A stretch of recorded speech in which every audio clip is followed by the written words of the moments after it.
더불어민주당 이재명 대표가 대장동 일당에게 개발이익 지분 일부를 넘겨받기로 한 계획을 직접 승인했다고 검찰이 잠정 결론을 내렸습니다.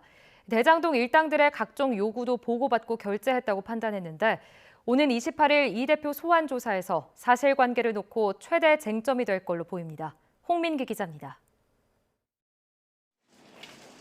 서판교 터널 개설 등 개발 관련 공무상 비밀을 빼돌려 부당 이득을 챙긴 혐의로 추가 기소된 김만배 씨 등 대장동 일당.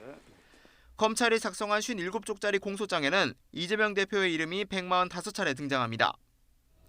검찰은 먼저 이 대표가 성남시장 시절 대장동 개발 이익 가운데 김 씨 몫의 절반을 나중에 넘겨받기로 한 계획을 직접 승인했다고 봤습니다.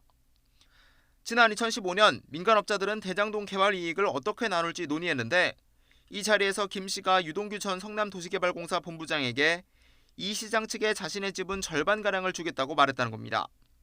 이후 유 전 본부장이 이 제안을 정진상 전 정무조정실장을 통해 이 시장에게 보고해 승인받았다고 검찰이 밝혔습니다.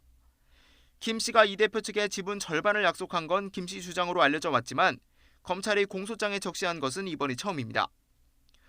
공소장엔 정 전 실장과 김용천 민주연구원 부원장, 유 전 본부장 등 이 대표의 측근 그룹과 민간업자들이 유착한 과정 설명도 자세히 담겼습니다. 성남시장에 취임한 이 대표가 이들 3명을 비서실과 시의회, 시 산하기관에 각각 포진시켜 시정에 영향력을 행사하게 했다는 겁니다. 특히 유 전 본부장에게는 성남도시개발공사 사장을 건너뛰고 이 대표나 정 전 실장에게 직접 보고할 수 있는 권한을 줬고 이를 통해 민간업자들 요구가 이 대표에게 전달됐다는 게 검찰 판단입니다. 이 대표가 직접 유동규의 말이 내 말이다라고 말했다는 내용도 적시됐습니다. 검찰은 또 이 대표가 민간 합동개발을 위한 공사 설립, 사업자 선정 과정에서 건설사 배제 등 민간업자들의 요구를 유 전 본부장에게서 보고받았고 일부는 결재 서류에 따로 적어넣어 승인하기도 했다고 잠정 결론 내렸습니다. 다만 이 대표는 아직까지 이들과 공범으로 적시되지는 않은 상태입니다.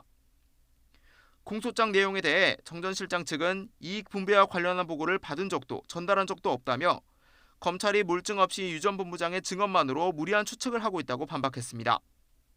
이 대표 역시 그동안 단 한 푼도 약속받은 적 없다는 입장을 밝혀왔습니다. 오는 28일로 예정된 검찰 소환 조사에서는 대장동의 지분 배분 계획을 보고받고 승인했는지를 놓고 이 대표와 검찰의 사실관계 공방이 최대 쟁점이 될 것으로 보입니다. YTN 홍민기입니다.